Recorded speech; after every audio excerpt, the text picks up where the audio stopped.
Citation name, 2014 PCrLJ 33 Supreme Court-AZAD-KASHMIR Side Appellant, Muhammad Siddique Khan. Side Opponent.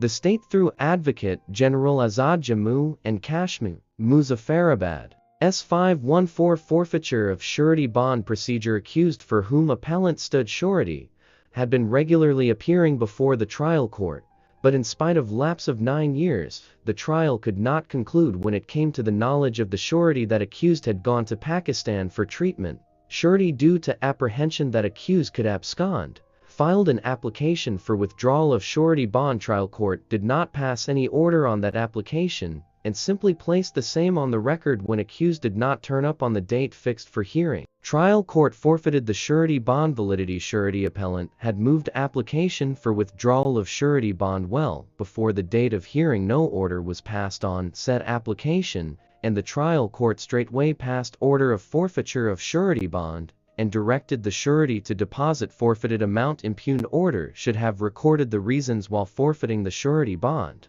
and after forfeiture of the same, surety must have been served with a show cause notice that why the forfeited amount could not be realized from him. Section 514, Cr.P.C provided that it must be proved to the satisfaction of the court that the bond had been forfeited, and it was only after such proof that the surety could be called upon to show cause as to why the penalty should not be levied. Proof should be a prima facie proof based on evidence that bond had been forfeited. Non-issuance of notice in absence of prima facie proof would render the proceedings liable to be set aside. Trial court had passed order in a hasty manner and without observing the relevant provisions of law, and without following the procedure provided in S514, Cr.P.C. Judgment of the court being based on presumptions, same was not sustainable in the eye of law. Impugned orders were set aside, and case was remanded to the trial court for decision afresh in accordance with law,